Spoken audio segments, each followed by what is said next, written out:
ಪುಟ್ಟಪರ್ತಿ ಸಾಯಿಬಾಬಾ ಆ ದಿನಗಳಲ್ಲಿ ಇವರನ್ನು ಒಬ್ಬ ದೇವರಂತೆ ನೋಡುತ್ತಾರೆ. ಇವರ ಬಗ್ಗೆ ಗೊತ್ತಿಲ್ಲದೆ ಇರುವವರು ಯಾರೂ ಸಹ ಇರುವುದಿಲ್ಲ. ಇವರನ್ನು ಸಾಯಿಬಾಬಾರವರ ಮತ್ತೊಂದು ರೂಪವಾಗಿ ಕೂಡ ಕಾಣುತ್ತಾರೆ. ಆದರೆ ಪ್ರತಿಯೊಂದಕ್ಕೂ ಕೂಡ ಎರಡು ಮುಖಗಳು ಇರುವ ಹಾಗೆ ಇವರನ್ನು ಪೂಜಿಸುವವರ ಜೊತೆ ದ್ವೇಷಿಸುವವರು ಕೂಡ ಇದ್ದರು. ಅವರು ಮಾಡುವುದು ಯಾವುದೂ ಕೂಡ ನಿಜ ಅಲ್ಲ ಅಂತ ಹೇಳುತ್ತಿದ್ದರು. ಈತ ಎಲ್ಲರಂತೆಯೇ ಸಾಧಾರಣ ಪ್ರಜೆ ಎಂದು, ಈತನಿಗೆ ಯಾವುದೇ ದಿವ್ಯಶಕ್ತಿ ಇಲ್ಲವೆಂದು, ಕೇವಲ ಮ್ಯಾಜಿಕ್ಸ್ ಮಾಡಿ ಜನರನ್ನು ಹುಚ್ಚರನ್ನಾಗಿಸುತ್ತಿದ್ದಾರೆ ಎಂದು ಹೇಳುತ್ತಿದ್ದರು. ಸೊ ಅದಕ್ಕೇನೆ ಈ ದಿನ ಈ ವಿಡಿಯೋದಲ್ಲಿ ಈ ಪುಟ್ಟಪರ್ತಿ ಸಾಯಿಬಾಬಾ ಯಾರು, ನಿಜವಾಗಿಯೂ ಇವರು ಸಾಯಿಬಾಬಾ ಅವರ ಮತ್ತೊಂದು ರೂಪವೇ, ಇನ್ನು ಇವರಿಗೆ ಪುಟ್ಟಪರ್ತಿ ಸಾಯಿಬಾಬಾ ಎಂಬ ಹೆಸರು ಹೇಗೆ ಬಂದಿತು, ಇವರಿಗೆ ನಿಜವಾಗಿಯೂ ದಿವ್ಯಶಕ್ತಿ ಅನ್ನೋದು ಇದೆಯಾ, ಇವರು ಜನರಿಗೆ ಮಾಡಿದ ಒಳ್ಳೆಯ ಕೆಲಸಗಳಾದರೂ ಏನು, ಇವರು ಜನರನ್ನು ಮೂರ್ಖರನ್ನಾಗಿಸಿದ್ದಾರಾ, ಇವರ ಸಂಪತ್ತು ಎಷ್ಟು ಸಾವಿರ ಕೋಟಿ, ಇನ್ನು ಅವರ ಸಂಪತ್ತು ಯಾರ ಅಧೀನದಲ್ಲಿದೆ, ಇಂತಹ ನಿಮಗೆ ಗೊತ್ತಿರದ ಅನೇಕ ವಿಷಯಗಳನ್ನು ಈ ದಿನ ಈ ವಿಡಿಯೋದಲ್ಲಿ ನಿಮಗೆ ತಿಳಿಸಿಕೊಡ್ತೀನಿ. ಈ ವಿಡಿಯೋ ತುಂಬಾ ಇಂಟ್ರೆಸ್ಟಿಂಗ್ ಆಗಿ ಇರುತ್ತದೆ, ಆದ್ದರಿಂದ ಎಲ್ಲಿಯೂ ಸ್ಕಿಪ್ ಮಾಡದೆ ಕೊನೆಯ ತನಕ ನೋಡಿ. ಜನರೆಲ್ಲ ಎಷ್ಟೋ ಪ್ರೀತಿಯಿಂದ ಕರೆಯುವ ಪುಟ್ಟಪರ್ತಿ ಸಾಯಿಬಾಬಾ ಅವರ ನಿಜವಾದ ಹೆಸರು ಸತ್ಯನಾರಾಯಣ ರಾಜು. ಇವರು ಆಂಧ್ರ ಪ್ರದೇಶದ ಅನಂತಪುರ ಜಿಲ್ಲೆಯ ಗೊಲ್ಲಪಲ್ಲಿ ಎಂಬ ಗ್ರಾಮದಲ್ಲಿ ಜನಿಸುತ್ತಾರೆ. ಅವರು ಜನಿಸಿದ ಊರು ಆದ್ದರಿಂದ ಈ ಗೊಲ್ಲಪಲ್ಲಿ ಗ್ರಾಮವನ್ನು ಪುಟ್ಟಪರ್ತಿ ಎಂದು ಕರೆಯುತ್ತಿದ್ದರು. ಇವರ ಅಮ್ಮನ ಹೆಸರು ಈಶ್ವರಮ್ಮ, ಅಪ್ಪನ ಹೆಸರು ವೆಂಕಪ್ಪರಾಜು. ಪುಟ್ಟಪರ್ತಿ ಸಾಯಿಬಾಬಾ ಅವರಿಗೆ ಇಬ್ಬರು ಅಕ್ಕಂದಿರು ಮತ್ತು ಒಬ್ಬ ಅಣ್ಣ ತಮ್ಮ ಇದ್ದಾರೆ. ಆದರೆ ಜನರು ಹೇಳೋದು ಏನು ಅಂದರೆ, ಈ ಪುಟ್ಟಪರ್ತಿ ಸಾಯಿಬಾಬಾ ಎಂದು ಕರೆಯಲ್ಪಡುವ ಸತ್ಯನಾರಾಯಣ ರಾಜು ಅವರ ಜನ್ಮ ತುಂಬ ವಿಚಿತ್ರವಾಗಿರುತ್ತದೆ ಎಂದು ಎಲ್ಲರೂ ಹೇಳುತ್ತಿದ್ದರು. ಯಾಕೆಂದರೆ ಇವರು ತನ್ನ ತಂದೆ ತಾಯಿಯ ಸತ್ಯನಾರಾಯಣ ವ್ರತ ಮಾಡುತ್ತಿರುವ ಸಮಯದಲ್ಲಿ ಹುಟ್ಟುತ್ತಾರಂತೆ. ಅದರ ಕಾರಣದಿಂದಾನೇ ಇವರಿಗೆ ಸತ್ಯನಾರಾಯಣ ರಾಜು ಎಂಬ ಹೆಸರು ಇಟ್ಟಿದ್ದಾರಂತೆ. ಮತ್ತು ಇವರು ಹುಟ್ಟಿದ ನಂತರ ಇವರ ಪಕ್ಕದಲ್ಲಿ ಹಾವು ದರ್ಶನ ಆಗುತ್ತದೆಯಂತೆ. ಸ್ವಲ್ಪ ಹೊತ್ತಿಗೇನೆ ಅದು ಮಾಯವಾಗುತ್ತದೆ. ಈ ಕಾರಣದಿಂದಲೇ ಇವರನ್ನು ಪುಟ್ಟಪರ್ತಿ ಸಾಯಿಬಾಬಾರಂತೆಯೇ ಅಲ್ಲದೆ ನಾಗರಾಜು ಎಂದು ಕೂಡ ಕರೆಯುತ್ತಿದ್ದರು. ಅವರಿಗೆ ಚಿಕ್ಕಂದಿನಿಂದಲೂ ಕವಿಗಳು, ಪುರಾಣಗಳು ಮತ್ತು ನಾಟ್ಯಗಳಂತಹ ಅದೆಷ್ಟೋ ಸಾಂಸ್ಕೃತಿಕ ವಿಷಯಗಳ ಮೇಲೆ ತುಂಬ ಆಸಕ್ತಿ ಇರುತ್ತಿತ್ತು. ಆದರೆ ಇವರು ಪ್ರಾರಂಭದಲ್ಲಿ ಎಲ್ಲರಂತೆಯೇ ಸಾಧಾರಣ ಮನುಷ್ಯರಂತೆಯೇ ಇರುತ್ತಿದ್ದರು. ಆದರೆ ಒಂದು ದಿನ ಅವರು ಓದುತ್ತಿದ್ದ ಶಾಲೆಯಲ್ಲಿ ಚೇಡು ಬಂದು ಅವರ ಕೈಗೆ ಕಚ್ಚಿ ಹೊರಟು ಹೋಗುತ್ತಂತೆ. ಅದರಿಂದ ಅವರ ನಡವಳಿಕೆ ಪೂರ್ತಿ ಬದಲಾಗುತ್ತಾ ಬರುತ್ತದೆ. ಅವರನ್ನು ನೋಡಿ ಎಲ್ಲರೂ ಕೂಡ ಆಶ್ಚರ್ಯಪಡುತ್ತಾರೆ. ಯಾಕೆ ಅಂದರೆ ಅವರು ಚೇಳು ಕಚ್ಚಿದ ನಂತರದಿಂದ ಊಟ ಸರಿಯಾಗಿ ತಿನ್ನುತ್ತಿರಲಿಲ್ಲ. ಪುರಾತನ ಶ್ಲೋಕಗಳನ್ನು ಜಪಿಸುತ್ತಾ ನಿತ್ಯವೂ ಸಮಾಧಿಯ ಸ್ಥಿತಿಯಲ್ಲಿ, ಅಂದರೆ ಯಾರ ಜೊತೆಯೂ ಯಾವುದೇ ಸಂಬಂಧವಿಲ್ಲದೆ ಏನೂ ಮಾಡದೆ ಹಾಗೆಯೇ ಒಬ್ಬರೇ ಇರುತ್ತಿದ್ದರಂತೆ. ಹಾಗೆ ಇರುವ ಸಮಯದಲ್ಲೇ ಇವರು ಒಂದು ಕೆಲಸವನ್ನು ಮಾಡುತ್ತಾರೆ. ಅದು ಏನು ಅಂದರೆ, ನಾನು ಶಿರಡಿ ಸಾಯಿಬಾಬಾರವರ ಮತ್ತೊಂದು ಮಾನವ ರೂಪವೆಂದು ತನಗೆ ತಾನೇ ಎಲ್ಲರಿಗೂ ತಿಳಿಸಿಕೊಡುತ್ತಿದ್ದರು, ಪ್ರಚಾರವನ್ನು ಮಾಡಿಸುತ್ತಿದ್ದರು. ಹಾಗೆ ಸ್ವಲ್ಪ ಕಾಲದ ನಂತರ ತನ್ನ ಹೆಸರನ್ನು ಪುಟ್ಟಪರ್ತಿ ಸಾಯಿಬಾಬಾ ಎಂದು ತನಗೆ ತಾನೇ ನಾಮಕರಣ ಮಾಡಿಕೊಳ್ಳುತ್ತಾರೆ. ಆ ನಂತರ 1939ರಲ್ಲಿ ಭಕ್ತರಿಗೆ ತನ್ನ ದರ್ಶನ ನೀಡುವ ಸಮಯ ಬಂದಿದೆ ಎಂದು ತನ್ನ ಮನೆಯನ್ನು ಬಿಟ್ಟು ತನ್ನ ಊರಿನ ಕೊನೆಯಲ್ಲಿ ಇರುವ ಒಂದು ತೋಟದೊಳಗೆ ಹೋಗಿ ಅಲ್ಲಿಯೇ ಒಂದು ಮನೆಯಲ್ಲಿ ನೆಲೆಸುತ್ತಾರೆ. ಇನ್ನು ಇಲ್ಲಿನಿಂದಲೇ ಇವರ ಜನಪ್ರಿಯತೆ ಅನ್ನೋದು ಹೆಚ್ಚುತ್ತಾ ಹೋಗುತ್ತದೆ. ಅಂದರೆ ಜನರು ನಿಧಾನವಾಗಿ ಇವರ ಬಳಿ ಬರುತ್ತಿದ್ದರು. ಹಾಗೆ ಬಂದ ಪ್ರತಿಯೊಬ್ಬರ ಬಳಿ ತಾನು ಸಾಯಿಬಾಬಾರವರ ಮತ್ತೊಂದು ರೂಪವೆಂದು, ನಾನು ಕಲಿಯುಗ ದೈವವೆಂದು ಹೇಳಿಕೊಳ್ಳುತ್ತಾ ಬರುತ್ತಾರೆ. ಹಾಗೂ ಅವರ ಬಳಿ ಬಂದ ಎಲ್ಲರಿಂದಲೂ ಭಜನೆಯನ್ನು ಮಾಡಿಸುತ್ತಿದ್ದರು. ಹೀಗೆ ಅವರನ್ನು ನೋಡಿ ಅವರ ಮಾತುಗಳನ್ನು ಕೇಳಿದ ಪ್ರತಿಯೊಬ್ಬರೂ ಕೂಡ ಅವರು ನಿಜವಾಗಿಯೂ ದೇವರ ರೂಪವೆಂದು ಪೂರ್ತಿಯಾಗಿ ನಂಬುತ್ತಾರೆ. ಅವರನ್ನು ನಿತ್ಯವೂ ಪೂಜಿಸುತ್ತಾ ಇದ್ದರು. ಆನಂತರ ಅವರು ತನ್ನ ಜನಪ್ರಿಯತೆಯನ್ನು ಬೆಳೆಸುವ ವಿಧಾನವಾಗಿ ತಮಿಳುನಾಡು ಪೂರ್ತಿ ಪ್ರವಾಸವನ್ನು ಕೈಗೊಳ್ಳುತ್ತಾರೆ. ಅವರು ಅಂದುಕೊಂಡಿದ್ದಕ್ಕಿಂತಲೂ ಹೆಚ್ಚು ಮೊತ್ತದಲ್ಲಿ ಜನರು ಅವರನ್ನು ಗುರುತಿಸುತ್ತಾರೆ. ಅವರಿಗೆ ಒಂದು ಪ್ರತ್ಯೇಕ ತಂಡ ಕೂಡ ಏರ್ಪಡುತ್ತದೆ. ಹಾಗೆ ಏರ್ಪಟ್ಟ ಅವರ ತಂಡವು ಈ ಪುಟ್ಟಪರ್ತಿ ಸಾಯಿಬಾಬಾ ಅವರಿಗೆ ದೇವಸ್ಥಾನವನ್ನೇ ಕಟ್ಟಿಸುತ್ತಾರೆ. ಆ ದೇವಸ್ಥಾನ ಪ್ರತಿನಿತ್ಯ ಅಭಿವೃದ್ಧಿ ಹೊಂದುತ್ತಾ ಪ್ರಸ್ತುತ ಪ್ರಶಾಂತಿ ನಿಲಯವಾಗಿ ಬದಲಾವಣೆಯಾಗಿದೆ. ಹಾಗೆ ಈ ದೇವಸ್ಥಾನವನ್ನು ಕ್ರಮಕ್ರಮವಾಗಿ ಅಭಿವೃದ್ಧಿ ಮಾಡಿದ್ದಾರೆ ಮತ್ತು ಇವರ ಹೆಸರು ದೇಶ ವಿದೇಶಗಳಲ್ಲಿ ತಿಳಿಯುವ ಹಾಗೆ ಮಾಡುತ್ತಾರೆ. ಹಾಗೆ ಅವರಿಗೆ ಬರುವ ದೇಣಿಗೆಗಳಿಂದ ಹಣದಿಂದ ತುಂಬಾ ಕಟ್ಟಡಗಳನ್ನು ಕೂಡ ಇವರು ಕಟ್ಟಿಸುತ್ತಿದ್ದರು. ಇದರಲ್ಲಿ ಮೊದಲನೆಯದಾಗಿ ಬಡ ಜನರಿಗಾಗಿ ಪುಟ್ಟಪರ್ತಿಯಲ್ಲಿ ಒಂದು ದೊಡ್ಡ ಆಸ್ಪತ್ರೆಯನ್ನು ಕಟ್ಟಿಸುತ್ತಾರೆ.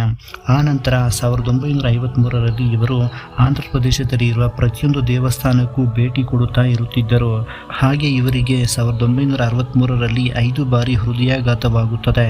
ಆ ಸಮಯದಲ್ಲಿ ಅವರು ತಾನು ಮರಣಿಸಿದ ನಂತರ ಕರ್ನಾಟಕದಲ್ಲಿ ಪ್ರೇಮಸಾಯಿಯಾಗಿ ಹುಟ್ಟುತ್ತೀನಿ ಎಂದು ಹೇಳುತ್ತಿದ್ದರು. ಆದರೆ ಸ್ವಲ್ಪ ಕಾಲಕ್ಕೆ ಅವರು ಮತ್ತೆ ಮರಳಿ ಚೇತರಿಸಿಕೊಳ್ಳುತ್ತಾರೆ. ಇವರ ಜನಪ್ರಿಯತೆಯು ಕ್ರಮೇಣವಾಗಿ ಬೇರೆ ದೇಶಗಳಿಗೆ ಕೂಡ ವ್ಯಾಪಿಸುತ್ತದೆ. ಅದರಿಂದ ಇವರನ್ನು ನೋಡಲು ವಿದೇಶಗಳಿಂದಲೂ ಕೂಡ ತುಂಬಾ ಭಕ್ತರು ಬರುತ್ತಿದ್ದರು. ಹಾಗೆ ಬಂದ ಪ್ರತಿ ಭಕ್ತರಿಗೂ ತಾನು ಶಿವನ ಶಕ್ತಿ ರೂಪವೆಂದು ಮತ್ತು ಸಾಯಿಬಾಬಾರವರ ಸೇವಾ ರೂಪವೆಂದು ಹೇಳಿಕೊಳ್ಳುತ್ತಿದ್ದರು. ಇವರು 1965ರಲ್ಲಿ ವಿದೇಶಗಳಿಗೆ ಹೋಗಲು ಪ್ರಾರಂಭಿಸುತ್ತಾರೆ. ಇವರು ಹೀಗೆ ಹೋದ ಪ್ರತಿ ದೇಶದಲ್ಲಿಯೂ ಕೂಡ ತಾನು ಸೇವೆ ಮಾಡುವ ಉದ್ದೇಶದಿಂದಲೇ ಹುಟ್ಟಿದ್ದೀನಿ, ತನ್ನ ಶ್ರೇಷ್ಠತೆಯನ್ನು ಹೇಳಿಕೊಳ್ಳಲು ನಾನು ಬಂದಿಲ್ಲ, ನಿಮಗೆ ಒಳ್ಳೆಯದನ್ನು ಮಾಡುವುದಕ್ಕೇನೆ ಬಂದಿದ್ದೀನಿ ಎಂದು ಹೇಳಿ ಅಲ್ಲಿನ ಜನರ ಮನಸ್ಸನ್ನು ಗಳಿಸುತ್ತಿದ್ದರು. ಹಾಗೆ ಎಲ್ಲ ಪ್ರವಾಸಗಳನ್ನು ಪೂರ್ತಿ ಮಾಡಿದ ನಂತರ ಇವರು ನೇರವಾಗಿ ತನ್ನ ಸ್ವಂತ ಗ್ರಾಮಕ್ಕೆ ಬಂದು ನೆಲೆಸುತ್ತಾರೆ. ಇವರು ನೆಲೆಸಿದ್ದಾರೆ ಎನ್ನುವ ಕಾರಣಕ್ಕೇನೆ ಈ ಗ್ರಾಮವನ್ನು ಗೊಲ್ಲಪಲ್ಲಿ ಬದಲು ಪುಟ್ಟಪರ್ತಿ ಎಂದು ಹೆಸರು ಬದಲಾವಣೆ ಮಾಡುತ್ತಾರೆ. ಈ ಗ್ರಾಮವು ಒಂದು ಸಮಯದಲ್ಲಿ ಒಂದು ಸಾಧಾರಣ ಕುಗ್ರಾಮ, ಆದರೆ ಪ್ರಸ್ತುತ ಈ ಗ್ರಾಮವು ಒಂದು ನಗರವಾಗಿ ಪರಿವರ್ತನೆಯಾಗಿದೆ. ಇಲ್ಲಿ ಈಗ ಒಂದು ದೊಡ್ಡ ವಿಶ್ವವಿದ್ಯಾನಿಲಯ, ಮ್ಯೂಸಿಯಂ, ಏರ್ಪೋರ್ಟ್, ರೈಲ್ವೆ ಸ್ಟೇಷನ್, ಬೃಹತ್ ಕಟ್ಟಡಗಳು ಮತ್ತು ತುಂಬಾ ಸವಲತ್ತುಗಳು ಈಗ ಈ ಗ್ರಾಮಕ್ಕಿವೆ. ಆದರೆ ಅವರ ಜನಪ್ರಿಯತೆ ಯಾವ ರೇಂಜಿನಲ್ಲಿ ಇರುತ್ತಿತ್ತು ಅಂದರೆ ಅವರ 81ನೇ ಹುಟ್ಟುಹಬ್ಬದ ಸಂದರ್ಭ ಸುಮಾರು 10 ಲಕ್ಷ ಮಂದಿ ಜನರು ನಮ್ಮ ದೇಶದಿಂದಲೇ ಅಲ್ಲದೆ ವಿದೇಶಗಳಿಂದಲೂ ಕೂಡ ಆಗಮಿಸುತ್ತಾರೆ. ಹಾಗೆಯೇ ಇವರಿಗೆ ಈತನ ಭಕ್ತರು 3 ರೀತಿಯ ಆಶ್ರಮಗಳನ್ನು ನಿರ್ಮಿಸಿದ್ದಾರೆ. ಅದರಲ್ಲಿ ಒಂದನೆಯದು ಮುಂಬೈನ ಸತ್ಯಂ ಆಶ್ರಮ, ಎರಡನೆಯದು ಹೈದರಾಬಾದಿನಲ್ಲಿ ಶಿವಂ ಆಶ್ರಮ, ಮೂರನೆಯದು ಚೆನ್ನೈನ ಸುಂದರಂ ಆಶ್ರಮ. ಈ ವಿಧವಾಗಿ 3 ರೀತಿಯ ಆಶ್ರಮಗಳನ್ನು ಸತ್ಯಂ, ಶಿವಂ, ಸುಂದರಂ ಹೆಸರಿನಿಂದ ನಿರ್ಮಿಸಿದ್ದಾರೆ. ಈ ಪುಟ್ಟಪರ್ತಿ ಸಾಯಿಬಾಬಾರವರು ಪ್ರತಿನಿತ್ಯ ಓಂಕಾರ ನಾಮವನ್ನು ಜಪಿಸುತ್ತಾ ದಿನವನ್ನು ಪ್ರಾರಂಭಿಸುತ್ತಿದ್ದರು. ಆ ನಂತರ ದೀಪಾರಾಧನೆಯನ್ನು ಮುಗಿಸಿ ಆ ನಂತರ ಮಾತ್ರವೇ ತಮ್ಮ ಭಕ್ತರಿಗಾಗಿ ದರ್ಶನವನ್ನು ನೀಡುತ್ತಿದ್ದರು ಮತ್ತು ಅವರಿಗೋಸ್ಕರ ಬಂದ ಭಕ್ತರ ಮಧ್ಯದಲ್ಲಿಂದ ನಡೆದು ಭಕ್ತರ ವಿನಂತಿ ಪತ್ರಗಳನ್ನು ಸ್ವೀಕರಿಸುತ್ತಾ ಅವರಿಗೆ ತಮ್ಮ ಕೈಗಳಿಂದ ವಿಭೂತಿಯನ್ನು ಸೃಷ್ಟಿಸಿ ಹಂಚುತ್ತಿದ್ದರು. ಆದರೆ ಈ ವಿಭೂತಿಯನ್ನು ಹೇಗೆ ತೆಗೆಯುತ್ತಿದ್ದರು ಅಂತ ಎಲ್ಲರೂ ಆಶ್ಚರ್ಯಪಡುತ್ತಿದ್ದರು. ಇಂದಿಗೂ ಅದು ಒಂದು ಮಿಸ್ಟರಿಯಾಗಿಯೇ ಉಳಿದು ಹೋಗಿದೆ. ಇವರ ಸತ್ಯಸಾಯಿ ಟ್ರಸ್ಟಿಗೆ ಸಾವಿರಾರು ಕೋಟಿ ದೇಣಿಗೆಯಾಗಿ ಬರುತ್ತಿತ್ತು ಮತ್ತು ಅದೆಷ್ಟೋ ಶ್ರೇಷ್ಠ ವ್ಯಕ್ತಿಗಳು ಅಂದರೆ ರಾಜಕೀಯ, ಚಲನಚಿತ್ರ, ಕ್ರೀಡಾರಂಗದವರು ಎಲ್ಲರೂ ಸಹ ಇವರ ದರ್ಶನಕ್ಕೋಸ್ಕರ ಬರುತ್ತಿದ್ದರು. ಹೀಗೆ ಅವರು 85 ವರ್ಷಗಳು ಬದುಕುತ್ತಾರೆ. 2011ರಲ್ಲಿ ಇವರು ಅನಾರೋಗ್ಯದ ಕಾರಣದಿಂದ ಮರಣ ಹೊಂದುತ್ತಾರೆ. ಅವರ ಮರಣದ ನಂತರ ಅವರ ಆಶ್ರಮದಲ್ಲಿ ಇಟ್ಟಂತಹ ಅವರ ಪಾರ್ಥಿವ ಶರೀರವನ್ನು ಲಕ್ಷಾಂತರ ಜನರು ಬಂದು ದರ್ಶನ ಮಾಡಿಕೊಳ್ತಾರೆ. ಇಂದಿಗೂ ಸಾವಿರಾರು ಮಂದಿ ಭಕ್ತರು ಪ್ರತಿನಿತ್ಯ ಪುಟ್ಟಪರ್ತಿಗೆ ಭೇಟಿ ನೀಡುತ್ತಾ ಇರ್ತಾರೆ.